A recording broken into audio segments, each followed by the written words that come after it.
introduction. Alright, xin chào tất cả các anh chị đã đến lại với vòng tay cha mẹ Việt và Federation tối hôm nay. Đây là buổi học thứ 7 của chúng ta rồi ha. Thì tối hôm nay chúng ta rất là hân hạnh mời lại được cô Beth Bostic.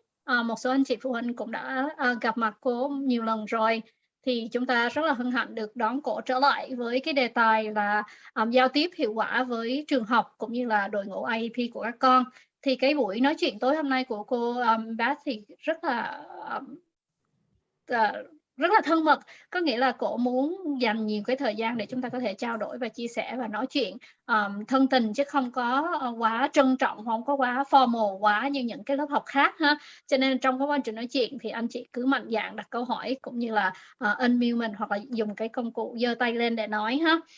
Cái thứ hai nữa là chúng ta sẽ ghi âm lại trong buổi học tối nay, cho nên là khi các anh chị đặt câu hỏi thì cố gắng không có đưa ra những cái tên riêng cá nhân hóa của gia đình cũng như là của trường học của các con.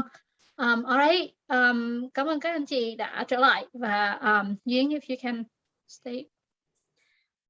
Hi, các anh chị, em là thông dịch của anh chị hôm nay ha. Thank you.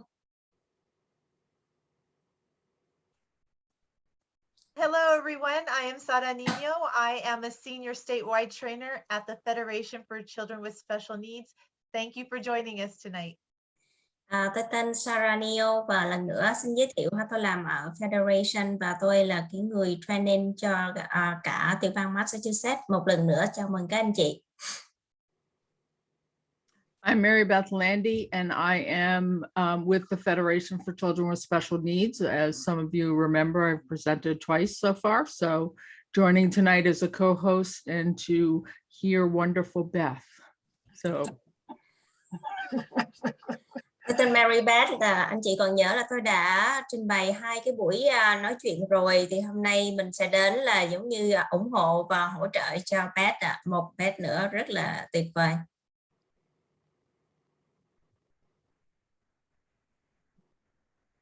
All right, should I get started? Yes, okay. Well, good evening, everybody. My name, for those of you who don't know me, is Beth Bostic, and I am so excited to be here and to see some familiar faces and also excited to see some new ones. Yeah, tôi tên là Beth Bostic và rất là quen thuộc với những cái anh chị trong vòng tay cha mẹ Việt.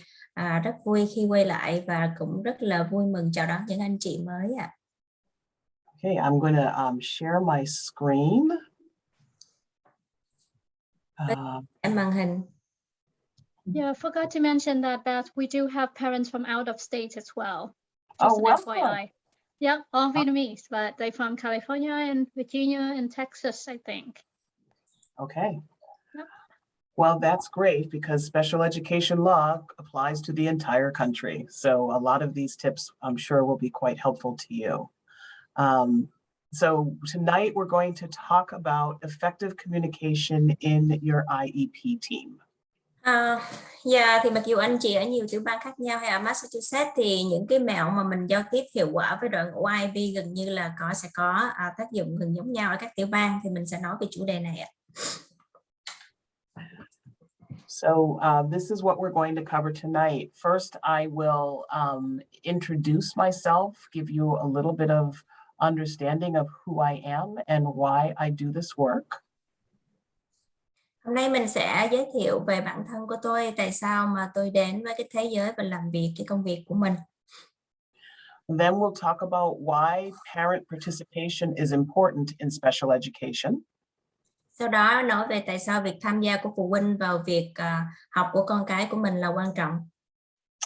Then we'll talk about cultural norms and what I've learned about cultural norms and how they impact team meetings and parents in team meetings. Mình sẽ nói về chuẩn mực văn hóa và những cái điều mà tôi đã học được, việc ảnh hưởng của cái chuẩn mực văn hóa đến những cái buổi họp IEP. And then once we have a better understanding of cultural norms, we'll talk about some strategies for success. How do we get past some of the barriers that are associated with cultural and linguistic challenges? Sau đó mình sẽ nói về những cái chiến thuật mà nó gắn liền với những cái cản trở về mặt văn hóa cũng như ngôn ngữ để làm sao có những cái buổi IEP thành công. And then we'll have some time for questions and answers, because if you're anything like me, anytime I hear new information, it raises lots of questions. And those of you who know me know I love to answer questions or help people in any way that I can.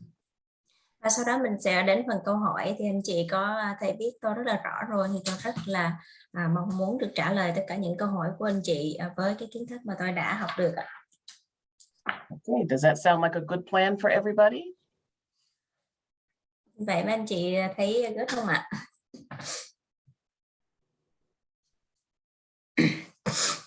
I'm going to say that's a yes. Okay. So just so you know who I am, and again, welcome. I'm so excited to have you here. My name is Beth, and I was born in New York, but my family moved to Massachusetts when I was about 3 years old.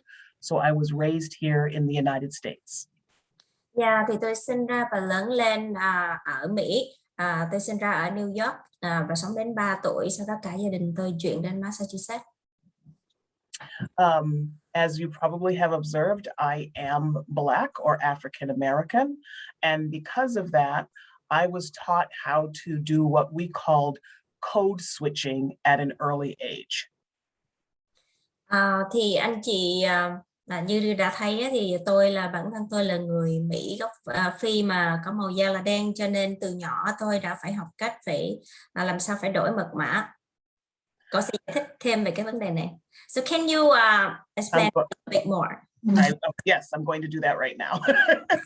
So what I mean by that is the way that people who are white in the United States communicate can be very different than the way that Black people communicate. And so I had to learn how to change the way I communicate and the way that I carry myself when I went into meetings or into settings that had predominantly white audience. Thì tôi có nói rõ hơn một chút xíu, có nghĩa là cái cách mà những cái người chiếm đa số là Mỹ trắng đối thoại và nói chuyện với nhau thì nó có hơi khác so với những cái người mà da đen giống như chúng tôi. Và khi mà tôi lớn lên từ nhỏ cho đến lớn thì tôi phải tìm cách đổi những cái cách mà mình giao tiếp, mình nói chuyện, và đặc biệt là trong những cái buổi học hoặc là những buổi họp mà có đa số những cái người dẫn đầu là người da trắng. And so this is a skill that is very commonly taught to families of different ethnicities when they're being raised in the United States. Đây là một trong những cái kỹ năng rất là cơ bản sẽ được dạy ở những cái đứa con mà được sinh ra và lớn lên. Tuy nhiên mình là sắc tộc mà mình không có được phổ biến mà được sống ở Mỹ. When I was in high school, I had the honor of being an exchange student and spent a year in South America in the country of Ecuador as a student. Thì lúc mà tôi học high school cấp 3, tôi được vinh dự là một trong tham gia những cái chương trình mà trao đổi sinh viên với một cái nước gọi là Ecuador, là ở vùng phía Nam Mỹ, thì tôi được học 1 năm. And so it was there that I learned what it was like to go into a country and not speak the language, not understand the culture, and to, in fact, not understand anything that was going on around me because I was not part of that country. Và trong cái lần đó thì tôi mới có những cái kinh nghiệm thực tế học được là khi mình đến một đất nước mà hoàn toàn xa lạ về mặt ngôn ngữ, văn hóa, cũng như là tất cả những cái thứ khác, thậm chí thức ăn, là một cái nước mà tôi không có thuộc về. And so to this day, I am in contact with the family I stayed with, but that experience changed my life forever because it gave me the opportunity to learn what it was like to be a foreigner in another country. Thì mặc dù hiện tại là tôi vẫn sống ở nước là giống như nước Mỹ, tuy nhiên trong cái năm học đó dạy cho tôi những cái kinh nghiệm và bài học nhớ đời để tôi có thể hiểu được cái cảm giác của những cái gia đình mà khi mà họ đến và sinh sống ở một cái nước hoàn toàn xa lạ. And I understand the frustration of not understanding the system and understanding the cultural norms of a place that I'm living in. Và tôi hiểu được cái sự như khó khăn của những cái phụ huynh mà sống ở cái nơi mà mình không có hiểu được cái hệ thống hoạt động ở cái đất nước đó như thế nào, cũng như là những cái điều quy mà thường lệ mà mình đến nỗi mình vẫn không hiểu được. Later in life, I did get married and I had 2 children, and one of them was my son James, who was medically complex. Sau đó tôi lập gia đình và có 2 đứa con. Và một trong những 2 đứa con của tôi tên James, và con có một cái chứng bệnh phức tạp. And it was being his mom that really helped change the way that I saw the world once again and motivated me to help others who were struggling with the many systems that children like James and children like yours have to navigate every day. Và là mẹ của James là một trong những cái động lực mà giúp cho tôi có thể làm việc cũng như giúp đỡ những cái gia đình khác có con có những cái chứng bệnh phức tạp giống James, hoặc là những em có những khuyết tật giống như tất cả con của các bạn, để cho những phụ huynh này có khả năng làm sao mà hiểu được cái cách hoạt động của hệ thống giáo dục y tế ở Mỹ như thế nào. Because of the histories of African Americans in the United States, advocacy was something that was part of our culture. So I was taught very early in life that when my children went to school, that I was going to have to advocate for them. Bởi vì một cái lịch sử lâu dài của người Mỹ Đen ở đất Mỹ, thì cái văn hóa mà biện hộ và bảo vệ cho chính bản thân các con thì chúng tôi đã được dạy từ lúc còn nhỏ, cho nên từ lúc mà con tôi đến trường từ lúc nhỏ thì cái sự biện hộ là tôi đã bắt đầu có rồi. So I took that knowledge and some of the other experiences I had and started as a special education advocate and served families for over 15 years. Và vì những cái kiến thức đã được dạy và những cái kinh nghiệm thực tế đã giúp cho tôi trở thành một trong những cái người biện hộ chuyên nghiệp hơn 15 năm qua. 15 or 50, I'm sorry. 15, yes. Yeah, 15 năm. Yeah. I also became a parent leader who wanted to make sure that as schools and systems were serving families, that they made sure that they addressed the very unique needs of culturally and linguistically diverse families in our state and in our country. Ngoài ra tôi cũng là một trong những cái phụ huynh dẫn đầu để mà có thể bảo đảm là hệ thống trường học họ có những cái chương trình ưu tiên và được thiết kế cho những cái sắc dân mà phù hợp với văn hóa và ngôn ngữ của họ. And so that grew into the position that I just started this past year as the Assistant Director for the Division of Children and Youth with Special Health Needs. Và những cái công việc đó đã dẫn cho đến cái công việc hiện tại mà tôi làm khoảng 1 năm rồi, là tôi là một cái người phụ tá của một cái chi nhánh mà phụ trách về trẻ em bị khuyết tật.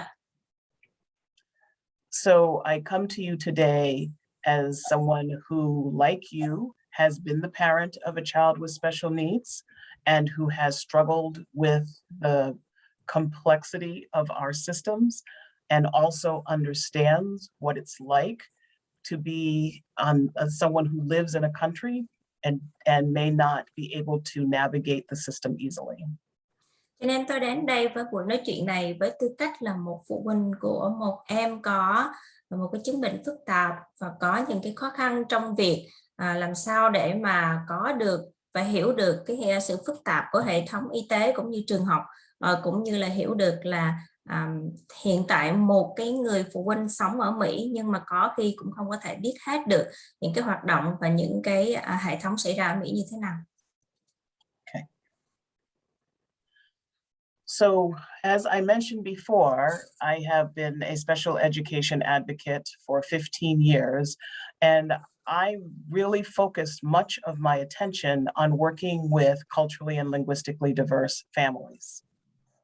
Và giống như tôi đã đề cập là tôi là người advocate chuyên nghiệp, tức là một cái người biện hộ cho rất là nhiều gia đình, đặc biệt là những cái gia đình có cái nền văn hóa và ngôn ngữ đa sắc tộc. And I remember the very first time that I had the honor of serving a Vietnamese family. Tôi nhớ rất rõ cái niềm vinh dự khi mà làm việc với gia đình Việt Nam đầu tiên. I met with the family. We talked about what their concerns were. And then I accompanied the mom and the dad to their IEP team meeting. Tôi còn nhớ rất rõ cái lần đầu tiên nói chuyện với phụ huynh về những cái điều mà họ lo lắng cũng như cần thiết cho con mình, và tôi đồng hành cùng phụ huynh vào cái buổi họp IEP đầu tiên. And based on my experience, I made sure that I stopped frequently during the meeting and asked the parents questions like, do you understand what they just said to you? Và tôi nhớ rất rõ tôi đã ngừng lại khá là nhiều lần và hỏi trực tiếp phụ huynh là anh chị có hiểu rõ những cái điều đang được nói trong cuộc họp hay không?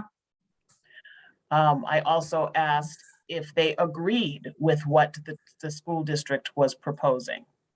Tôi cũng hỏi nếu phụ huynh đồng ý với những cái điều mà nhà trường đang đề cập đến hay không. I asked if there was anything else that we needed to discuss with the school district. Tôi hỏi còn có những cái điều gì khác mà phụ huynh cần phải bàn luận với nhà trường. And when I asked these questions, the parents both said, yes, we understand everything that they're saying to us. Thường là phụ huynh trả lời là tôi hiểu những gì mà nhà trường nói. And then they said, yes, we agree with everything that the school district is saying. Và phụ huynh cũng trả lời, vâng, tôi đồng ý với tất cả những gì nhà trường đề cập đến. And we don't have any other questions. Và chúng tôi không có câu hỏi gì khác. And then we left the meeting and we sat down and they were very upset. Sau đó chúng tôi rời khỏi cuộc họp và chúng tôi ngồi lại thì tôi thấy là khuôn mặt của phụ huynh rất là buồn bã. And I was very confused. Thực sự lúc đó tôi cũng lúng túng lắm, không hiểu. Because I had worked really hard to make sure that they understood and agreed with what was being said, and yet they're telling me now that they did not agree, they did not understand everything, and that they felt that their child's needs were not being met. Thì cái lúc đó thì phụ huynh mới chia sẻ với chúng tôi rằng họ không hiểu những gì nhà trường nói, họ không đồng ý với những gì nhà trường đề cập đến, và họ thấy là con mình cần thêm những cái dịch vụ và hỗ trợ khác. And so that's when I started to understand that very often the cultural norms of one culture can really be different and can impact my understanding of that family's needs. Và từ ngay cái thời điểm đó thì tôi mới hiểu rằng một cái sự khác biệt về văn hóa nó làm cho tôi có thể không có hiểu rõ. So here are some things that I learned about Vietnamese culture, and I'd love for you to tell me whether or not this is accurate. Thì một trong những cái điều mà tôi học từ văn hóa Việt Nam thì tôi sẽ nói ra, nếu anh chị biết có bổ sung thêm thì xin bổ sung ạ. So one thing I learned about your culture is that there is a deep respect and deference to the person who is the expert or person in authority. Có một cái sự tôn trọng rất là cao của người Việt của mình dành cho những cái người gọi là chuyên gia, hoặc là thí dụ như thầy cô giáo, hoặc là cảnh sát, hoặc là những người gì mà gọi là có quyền hạn, hoặc là làm trong nhà nước, hoặc là trong một cơ quan nào đó. There's also respect for formal education and also real respect for someone who is considered an elder or an older person. Có một cái sự tôn trọng rất là nhiều cho những cái chương trình giáo dục chuẩn và đặc biệt là cho người lớn tuổi. Saving face is very important. You never embarrass someone or contradict somebody. Và mình rất là giữ mặt mũi đó, có nghĩa là mình không bao giờ muốn cho một người khác mà mất mặt hoặc là xấu hổ. Harmony, cooperation, or collaboration and unity are very important. Và ôn hòa, hợp tác và đoàn kết rất là quan trọng. Being polite is incredibly important as well. Ngoài ra giữ lịch sự cũng là một cái điều rất là không có thể thiếu được. And another hallmark of Vietnamese culture is self-sufficiency. The need to be able to take care of yourself and resilience is very important. Khả năng tự động cánh sinh là tự chăm sóc bản thân và khả năng phục hồi tốt. And I also learned that in a meeting, yes means I hear you. Và khi mà người Việt mình nói là vâng, có nghĩa là tôi đang lắng nghe đó. So I would love to know, is this true? Is this accurate? Is this how you see the norms in Vietnamese culture? Thì không biết là anh chị thấy những cái điều tôi học về cái chuẩn mực văn hóa Việt như vậy có bị thiếu gì không? Anh chị có thêm bổ sung thêm ạ? Yes? No? I'm still learning, so I will be fine if you tell me that I'm wrong. Có cái nào mà tôi nói không có đúng anh chị cứ thể sửa lại hoặc bổ sung thêm ạ?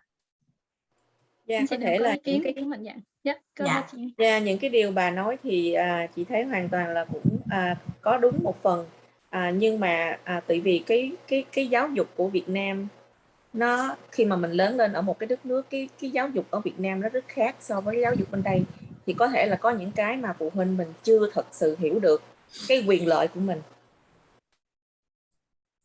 Yeah.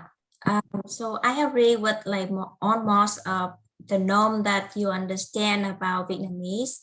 But I just want to add one thing is that the education system in our country is so much different. The family in here in USA, we haven't learned a lot about USA's education system. So we actually don't know much about parent rights. Okay, all right. Well, we will talk about that. So Dạ, mình sẽ nói vấn đề đó. Cảm ơn chị. Okay. Ai có ý kiến nào khác không ạ?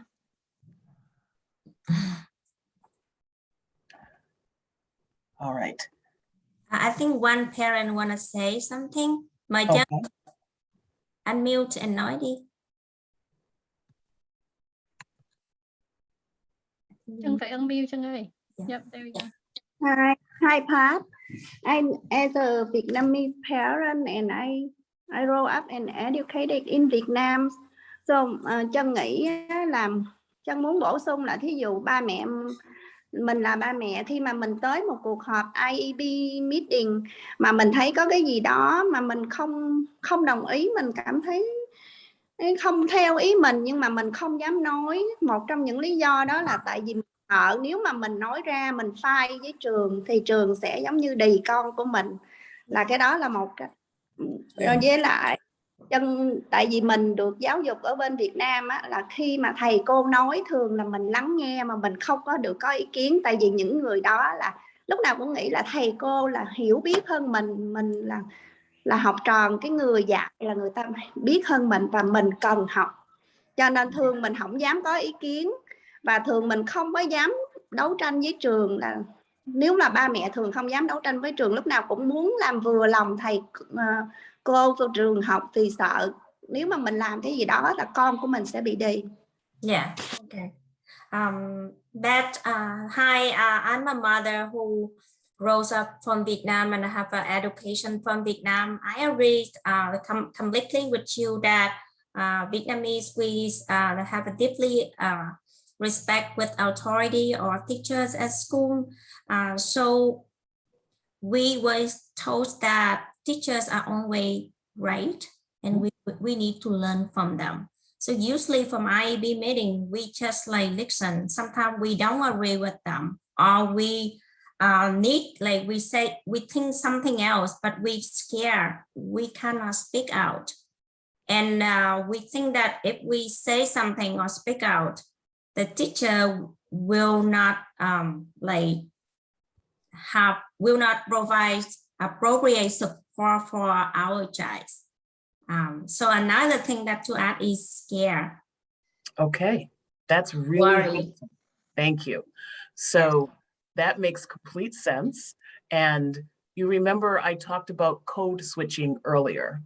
And so this is part of learning how to navigate in a different world. As an African-American, I have learned that I have to carry myself a certain way when talking with a teacher, because I also would be concerned that if I did something to make them angry or upset, they would not provide what I needed for my child. So for different reasons, but I understand why you feel scared. That makes sense to me. Dạ, thì tôi hiểu cái cảm giác là phụ huynh lo lắng và sợ thầy cô giáo không đì con mình chẳng hạn, bởi vì giống như nãy tôi nói là khi từ nhỏ tôi đã được dạy cái việc là thay đổi mật mã đó, có nghĩa là từ nhỏ tôi phải cố gắng thích ứng và nói chuyện như thế nào thích hợp với thầy cô giáo để họ không có giận dữ, hoặc là họ không có hạn chế những cái dịch vụ để hỗ trợ cho bản thân cũng như là con của mình. Thì mình sẽ nói sâu hơn vấn đề này. Tôi hiểu tại sao các anh chị sợ. Dạ. So let's take a moment to look at the American cultural norms, because what I observed is they are the complete opposite of your cultural norms, which is part of the problem. Mình sẽ nói về cái văn hóa của Mỹ, thì thực sự có những cái điều cơ bản và nó gần như đối lập của văn hóa của người Việt Nam mình. So for example, just as you were talking about teachers being figures of authority that you would not question, we're actually taught to question authority. Người Mỹ thì chúng tôi được dạy là phải đặt câu hỏi đối với những người có thẩm quyền, ví dụ như là thầy cô giáo. We do respect a person based on their position, not necessarily as much for their education or their age, but their title is important to us. Thì mình tôn trọng tất cả những cái người khác, nhưng mà đặc biệt không có dựa vào cái mức độ học tập hay là cái trình độ của họ, mà chúng tôi thường sẽ dựa vào vị trí. We're also taught that it's okay to disagree. You are taught that you can respectfully disagree. Chúng tôi được dạy là nếu mà không đồng ý với sự tôn trọng thì cũng là không có sao hết. And we're also very individualistic here in the United States. And so you are taught that you must stand up for yourself. You often hear, if you don't stand up for yourself, nobody else will. Mỹ là một cái xã hội mang tính chất cá nhân, cho nên chúng tôi được dạy từ nhỏ là phải tự mình bảo vệ chính mình. Và nếu không có bảo vệ bản thân thì không có ai bảo vệ cho bạn hết. We share the value for being polite, but you will hear some people be verbally aggressive when they're frustrated. Chúng tôi được dạy là phải lịch sự, nhưng mà anh chị có thể thấy là có rất là nhiều người khi mà người ta giận hoặc là không có đồng ý vấn đề gì đó thì thực sự có quyền nói ra những cái nỗi giận dữ của mình. And you are expected to exercise your rights. You will not get things just because you show up. You're expected to ask for things and to exercise your rights based on the law. Và thực hiện cái quyền của mình nói rõ hơn, có nghĩa là mình không có phải là đạt được những cái điều gì đó nếu mà chỉ có cần có mặt thôi, không phải, mà mình phải có mặt, đòi hỏi và hiểu được cái quyền của mình. And in the United States, yes means I agree, not I hear you. Và ở Mỹ, yes có nghĩa là tôi đồng ý, chứ không có phải có nghĩa là yes có nghĩa là tôi lắng nghe bạn nói. So as I started to think about this, it became really clear to me why it would be so difficult for a Vietnamese family to struggle with our education system. Khi mà tôi hiểu được cái sự khác biệt của văn hóa thì tôi mới hiểu được tại sao người Việt Nam gặp rất là nhiều khó khăn trong việc hiểu được và tìm hiểu cái nền giáo dục của Mỹ. Because these expectations are in direct contradiction to the way that you were raised to interact with people in authority and your educational system. Bởi vì những cái điều này, những cái chuẩn mực văn hóa này hoàn toàn trái ngược lại với những cái điều mà các gia đình anh chị được dạy và cũng như là được thực hành ở nước Việt Nam. So what I thought would be helpful is to give you some strategies for how you could get better and stronger in learning how to interact with your school teams. Nên tôi sẽ nói về những cái mẹo để mà anh chị có thể áp dụng để có thể tương tác với nhà trường một cách hiệu quả hơn.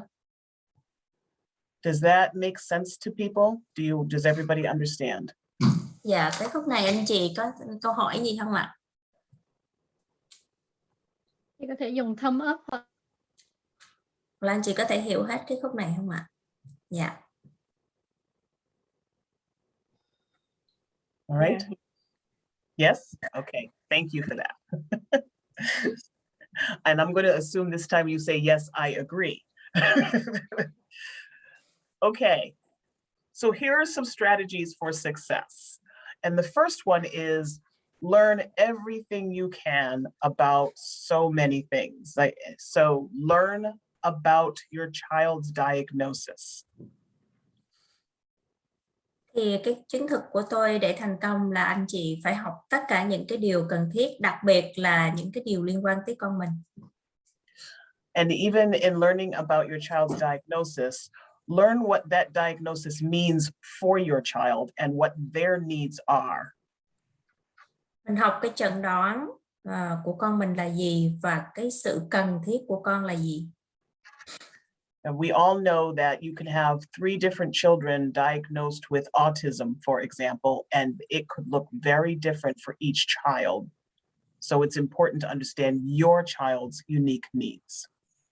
Và anh chị nên biết, ví dụ như con mình chẩn đoán tự kỷ chẳng hạn, nhưng mà mỗi một cái em có một cái cách nó khác nhau, cho nên con mình là duy nhất thì cái hội chứng tự kỷ ở con mình nó sẽ khác với con của những anh chị khác. The other thing to learn is what you're doing now, which is learning special education law, getting a good understanding of how the special education system works. Và học về cái luật giáo dục đặc biệt cũng như là hệ thống giáo dục đặc biệt hoạt động như thế nào. And what your rights are as a result of that law. Và quyền của phụ huynh dựa vào cái luật giáo dục đặc biệt. You need to learn about the medical system, understand how to navigate the different doctors and the different types of doctors and the different types of medical systems. Và mình sẽ học về cái hệ thống y tế, nhiều cái loại bác sĩ khác nhau và làm thế nào để mà có thể biết rõ được cái hệ thống y tế như thế nào.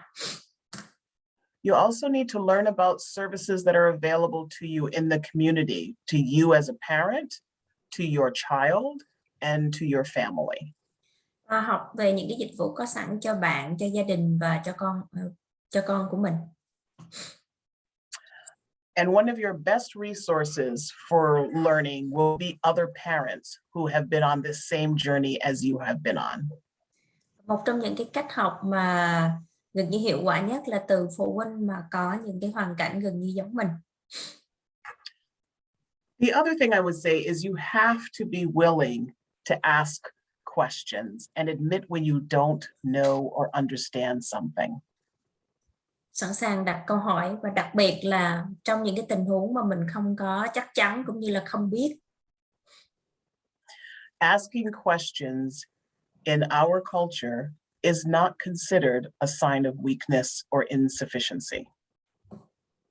Đặt câu hỏi ở cái văn hóa Mỹ không có phải là một cái dấu hiệu của cái việc thiếu hiểu biết hay là một cái sự yếu kém. It is very rare that a service or an intervention will be offered unless a person asks for it. Thì những cái dịch vụ cũng như là can thiệp chỉ được cung cấp cho phụ huynh cũng như các em học sinh trong trường hợp phụ huynh đòi hỏi và yêu cầu, chứ không có ai mà tự nhiên cung cấp cho mình hết. So be curious and be willing to ask questions so that you can learn more about what you don't know. Hãy tò mò đặt câu hỏi và sẵn sàng học hỏi những cái điều mà mình chưa biết.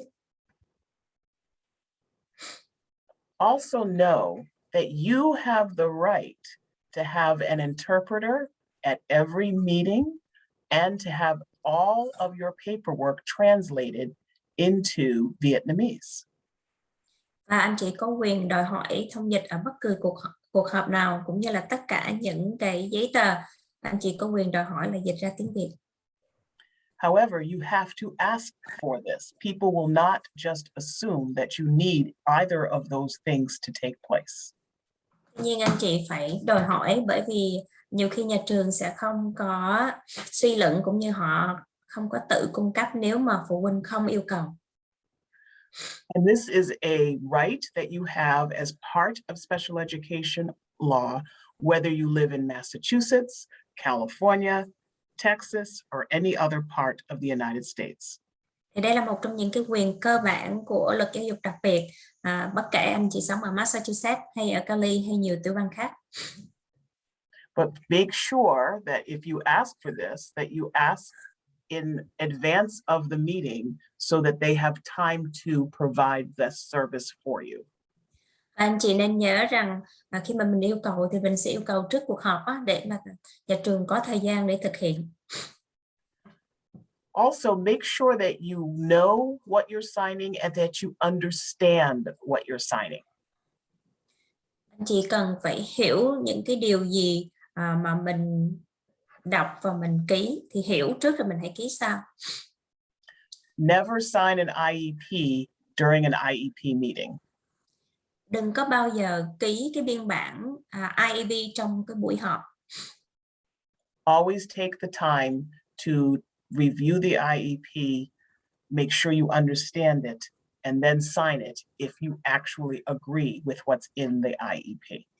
Lúc nào mình cũng nên có thời gian để đọc lại cái biên bản IEP và có thời gian hiểu hết rồi mình mới ký. Understand that anything that happens in special education must be written down. Và hiểu rằng tất cả những cái điều gì xảy ra trong cái luật giáo dục đặc biệt cần phải viết xuống bằng giấy tờ chính thức. So even if you have a conversation on the phone or in person with a member of your school team, make sure that you write a follow-up document for anything that was discussed and agreed upon. Cho nên nếu mà mình bàn luận với bất cứ thầy cô giáo nào trong đội ngũ giáo dục đặc biệt bằng điện thoại hay là bằng trực tiếp, thì mình cũng sẽ ghi xuống bằng một cái email hoặc là một cái lá thơ để mà theo dõi sau đó. Có nghĩa cái nội dung mà mình hỏi thọng mình phải viết xuống. If you are trying to understand what is happening in school for your child every day, often a homeschool communication log can be very useful. Nếu mình muốn hiểu được những cái điều gì xảy ra trong trường học thì cái sổ liên lạc của nhà trường với lại phụ huynh nó rất là quan trọng. This will allow you to have the teacher tell you what your child studied during the day, how they behaved, if they had a good day or if they had a challenging day. Sổ liên lạc sẽ cho mình biết được là hàng ngày con sẽ có những cái hoạt động như thế nào, con mình sẽ có một cái ngày tốt lành ở trong trường hay là có những cái ngày thật là thử thách. And likewise, this would give you the opportunity to send a note to the teacher if there was something that happened for your child that they would need to know when they got to school. Và bên cạnh đó, cái sổ liên lạc có thể là một cái công cụ để mà mình ghi chú những cái điều xảy ra ở nhà trước khi mà con đến trường, để mà thầy cô giáo biết được là con ở nhà như thế nào. Also, always make sure that you take time to prepare for your IEP meeting. Lúc nào cũng phải có thời gian chuẩn bị trước cuộc họp IEP. So there are several things you can do to prepare for your meeting. Rất là nhiều thứ mà anh chị có thể chuẩn bị trước cuộc họp. One is to write down what your parent concerns are. What are things that you want to make sure are addressed in your IEP? Điều đầu tiên là tất cả những cái điều lo lắng ưu tư của anh chị muốn chia sẻ với đội ngũ trong cuộc họp. Also document things that you feel were not addressed properly or that could have been done differently. Và anh chị có thể viết xuống những cái điều mà anh chị nghĩ là không phù hợp hoặc là có thể giải quyết theo một cái hướng khác. And also include things that were significant. Và bao gồm cả những cái điều mà quan trọng. You also want to take the time to write your vision for the next year. Và anh chị phải cần có thời gian để viết được những cái viễn ảnh mục tiêu của con mình trong vòng những cái năm tới. In other words, if your child has a good year at school, what will they have achieved or how will they be behaving differently? Ví dụ như là nếu mà con mình có một cái năm học tốt lành ở trong trường thì các con phải học được những cái điều gì và các con hành vi cũng như là thành tích của các con ở trường như thế nào. If you're going to be reviewing evaluations during the meeting, be sure to read them ahead of time and note any places that you don't understand or any places that you want to make sure you discuss in more detail. Nếu anh chị có cái thời gian đọc được những cái bản đánh giá của thầy cô trong trường trước đó, thì có những cái điều mình không hiểu mình đánh dấu highlight á, để mà mình có thể hỏi trong cuộc họp.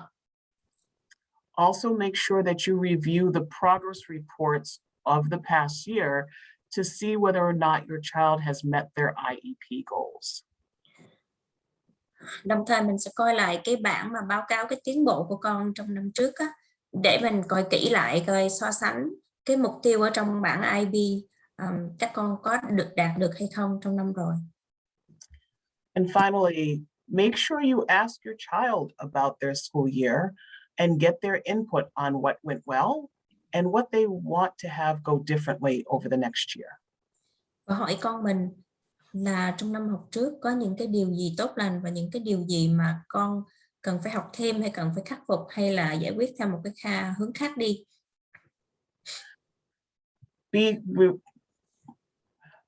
It's really important for you to understand that as the parent, you are the expert of your child and you will be representing their best interests. And so it's really important for you to be prepared to discuss everything that is important to you and to your child during that meeting. Thì ba mẹ mình hiểu con mình nhiều nhất, cho nên mình hiểu là mình là đại diện cho những cái lợi ích của con. Cho nên làm sao mình phải chuẩn bị để là trong một cái tư thế tốt nhất để mà có được những cái dịch vụ cũng như là những cái điều mà hỗ trợ cho chính con cũng như là chính phụ huynh.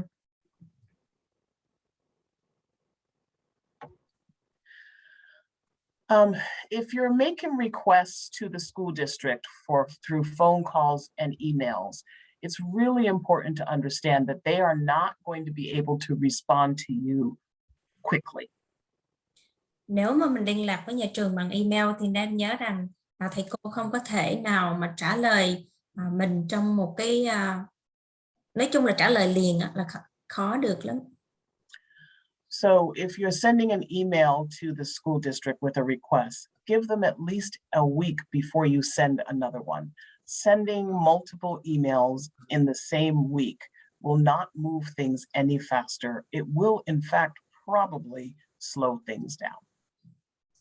Nếu mình có một cái yêu cầu cuộc điện thoại hay email cho nhà trường mà khoảng trong vòng một tuần để nhà trường có thể phản hồi lại anh chị. Nếu mà mình gửi cùng một cái email hoặc là cuộc điện thoại trong vòng một tuần mà liên tục thì có thể sẽ ảnh hưởng đến cái quá trình giải quyết vấn đề. Also, avoid calling your school district, especially before or after school hours. Tránh gọi cái học khu của mình trước giờ mà người ta hoạt động hoặc là sau giờ mà nhà trường đóng cửa.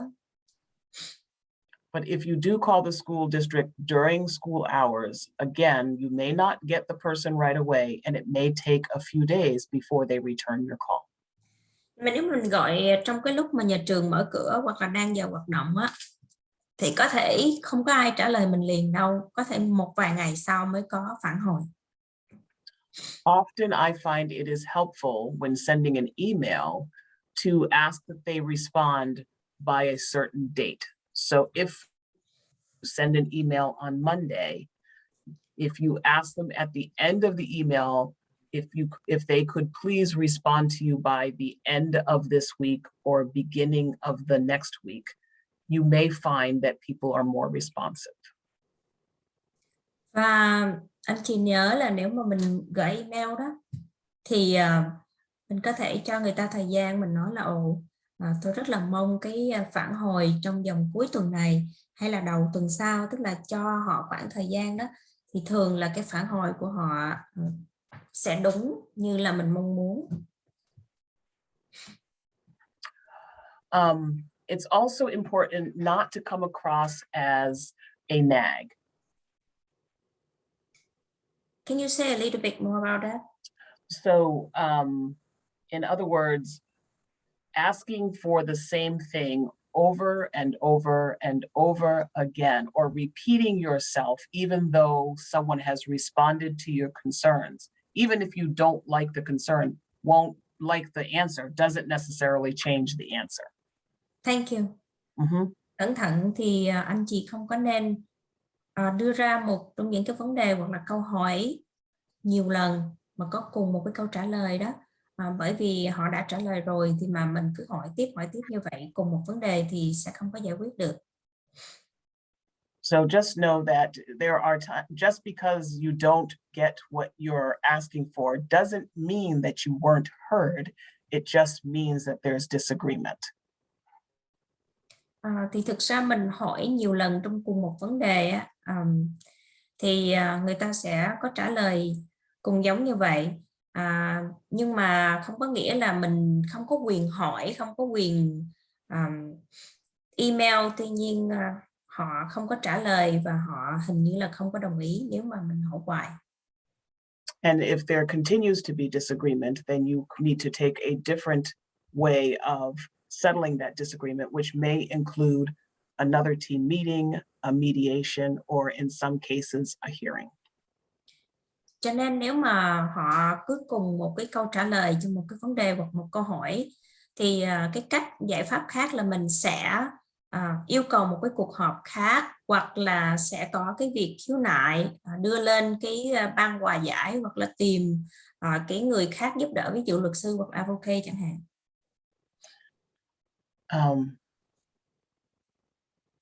Oh, I just lost it. Okay, I'll come back to it. If you continue to repeat the same thing over and over and over again, even when a person has answered your question, you may find that people start to ignore you. Nếu mà mình hỏi cùng cái vấn đề cho rất là nhiều lần và nhà trường đã có những cái câu hỏi phản hồi rồi mà mình cứ hỏi nữa, thì anh chị nên nhận ra rằng nhà trường bắt đầu làm ngơ và không có để ý đến mình nữa. So repeatedly asking for someone will not change the outcome. What will change the outcome is data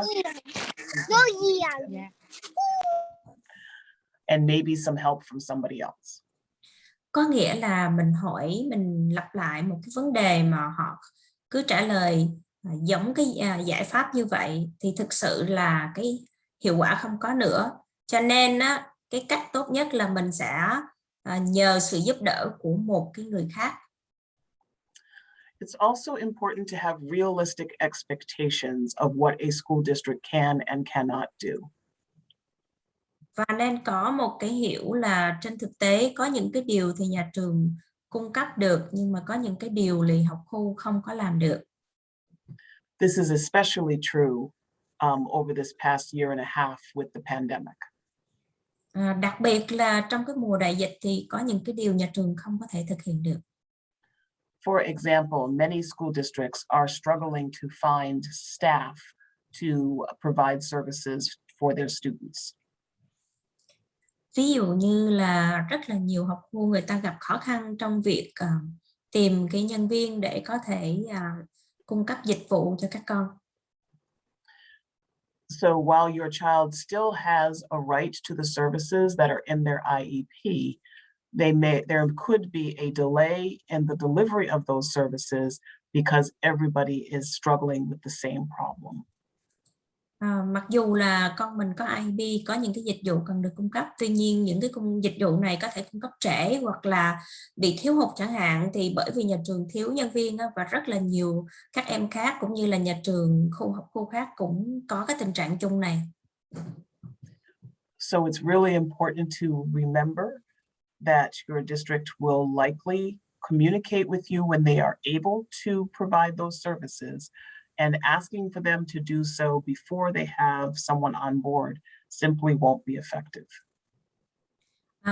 Cho nên anh chị nên nhớ rằng nếu mà con mình đã có những cái dịch vụ cần cung cấp trong IEP thì học khu sẽ sắp xếp cái người cung cấp dịch vụ khi mà họ có nhân viên. Cho nên nếu mà mình đòi hỏi trước khi họ có nhân viên thì thường thì cái đòi hỏi của mình không đáp ứng được. Recognize that asking for help is not a form of weakness. Anh chị nên nhớ rằng mình cần có một cái sự hỗ trợ giúp đỡ, không có nghĩa là mình yếu kém. Sometimes asking a question to better understand what is happening can lead to wonderful opportunities of collaboration and services for your child. Có khi là mình nói ra những cái điều mà mình thắc mắc hoặc là những cái lo lắng của cho con mình, nó sẽ trở nên là một cái giải pháp tốt và có thể đưa đến một cái kết quả là con mình sẽ có thêm những cái dịch vụ tốt hơn. Unless you ask for something or ask for help, people will generally assume that you have what you need or that everything is okay. Trừ khi là mình nói ra những cái điều mà có thể là thầy cô hoặc là trường học nghĩ rằng là mọi thứ đều tốt lành hết và con của mình cũng ổn, cho nên họ sẽ không cung cấp dịch vụ nữa. It's also really important for you to say what you mean and be truthful about what you feel. Và quan trọng là cần phải nói rõ những cái điều mà mình thực sự muốn nói, mình thành thật và mình nói ra những cái điều mà mình suy nghĩ, mình cảm giác.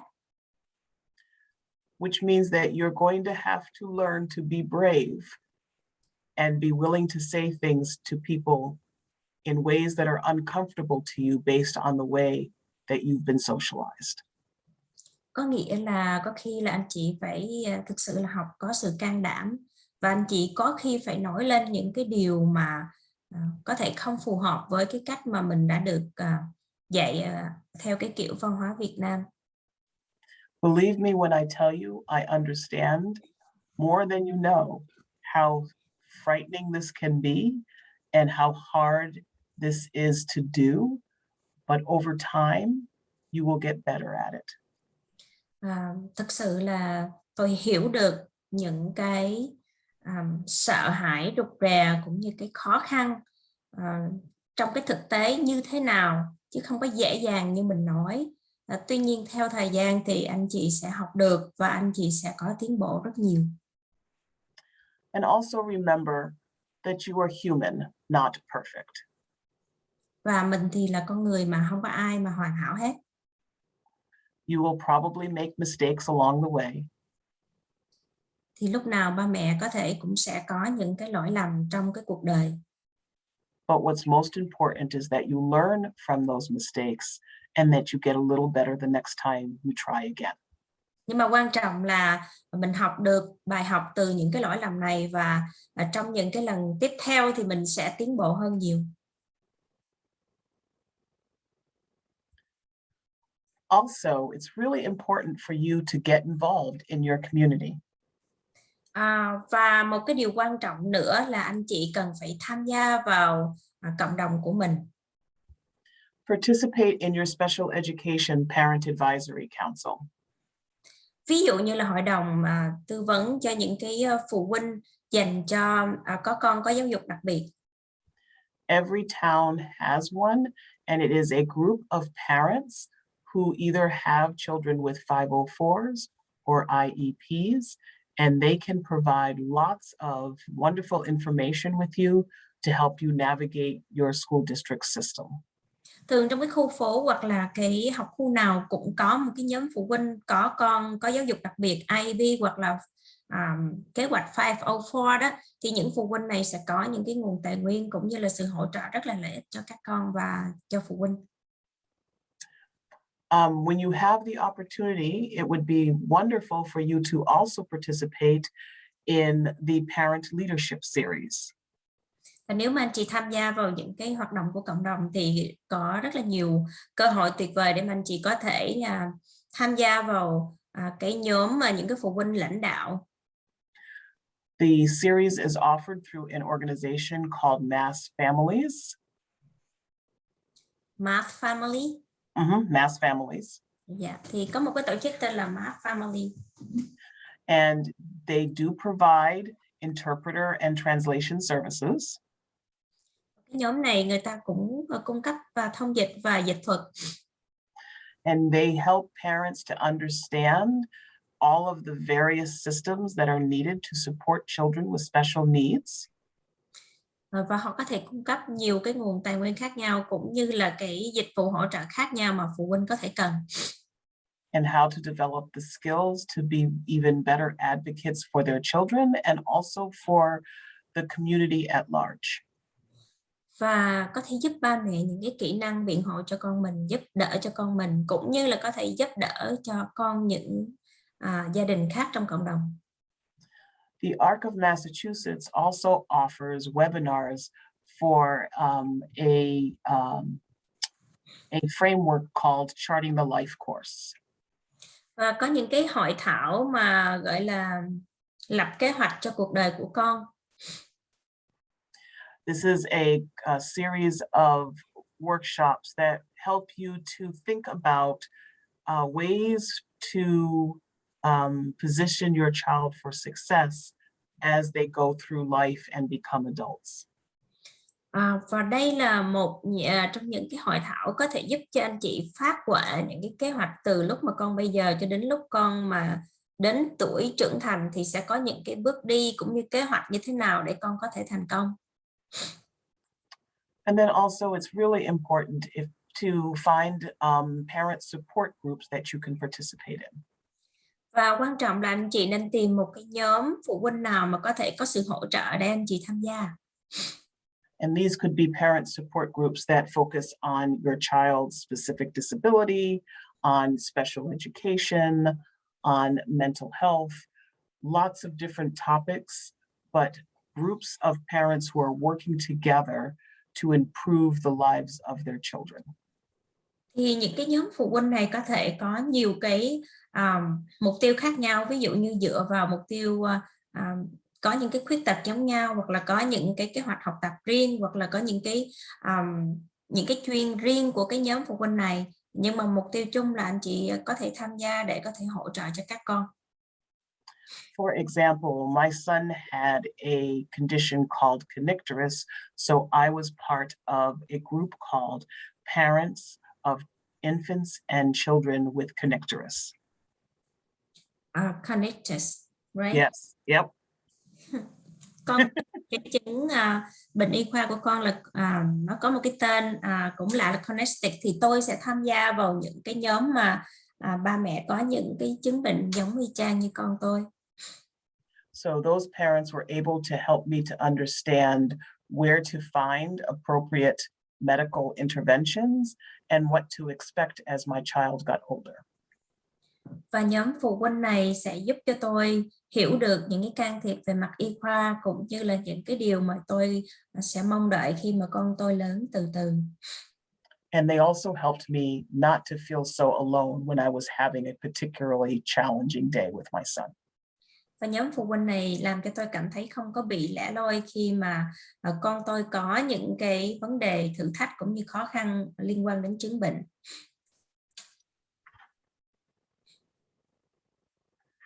Okay, so that's all that I have to present for tonight. Does anybody have any questions? Dạ, đó là tất cả những điều tôi nói hôm nay, thì anh chị có thể trao đổi thân mật và có bất cứ câu hỏi nào ạ? And then Beth, can you also go through the questions that we sent earlier on as well? There's some of the questions coming from the Yep, I'm planning on doing that. I'm going to pull that up now, but I wasn't sure if anyone had any questions before we got to those. Okay. Mấy anh chị có câu hỏi thì cứ mạnh dạn unmute mình hoặc là giơ tay, dùng cái công cụ giơ tay lên để hỏi ha. And I'm going to stop sharing so I can see everyone's lovely faces or names. Thank you. So do we want to stop record now, or we just keep recording? I think that's up to the group because it depends on whether or not they feel comfortable recording their questions. Mấy anh chị thấy thế nào? Dạ, anh chị có muốn thâu băng hay là vẫn tiếp tục mà mình stop đi ạ, mình ngưng ạ? I have a question. Okay. Hi, good evening, Beth. How are you? Good. How are you, Kang? I'm okay. What does the 504 mean? 504. So a 504 is provided to a student who may have a disability, but that the disability doesn't get in the way of them accessing the curriculum, but may have some difficulty navigating through the day. So for example, you can have a child who has cerebral palsy and does not have any kind of cognitive impairment, completely understands things, but if they're navigating through school with a wheelchair, they may need some accommodations in order to be able to get from one classroom to another or to get their tray during lunch or things like that. So they don't need help with academics as much as they may need just help navigating the school. Got it. Okay, so it's, and I should pause because you need to, sorry, I was about to go on. Câu hỏi là 504 là cái gì ạ? Thì 504 là một cái kế hoạch mà cho những cái em có thể có bị khuyết tật nhưng mà không có ảnh hưởng đến cái sức học của con, mà ảnh hưởng đến cái khả năng mà làm sao mà con có thể ví dụ hoặc là làm sao có được những cái đi đến cái lớp học và giống như những cái bạn khác, ví dụ như các em mà đi xa lăng đó thì con học về mặt Yeah. So there is a difference between 504s and IEPs in that 504s are a civil rights accommodation and IEPs are special education accommodations. And those are two different sets of laws. Cái sự khác biệt của cái 504 với IEP là cái 504 nó giống như là phục vụ cái quyền công dân mà có những cái quyền gần như các em có thể có những cái quyền giống như những cái em học sinh khác, nhưng mà IEP là một cái văn bản mà chuyên về giáo dục đặc biệt. And the major difference is whether or not the disability impacts a child's ability to access the curriculum. And if it does, then a child typically would qualify for an IEP. Và một cái sự khác biệt cơ bản là nếu mà một cái em học sinh có những cái khuyết tật mà ảnh hưởng đến cái khả năng mà học của các con trong trường đó, thì cái khuyết tật này sẽ được những cái dịch vụ sẽ được viết trên văn bản IEP chứ không phải là 504. And another significant difference is that in an IEP, you're working on skill development, and there is an accountability for whether or not a child progresses and develops a skill. Whereas in 504, it's just about accommodations. There's no goal setting in a 504.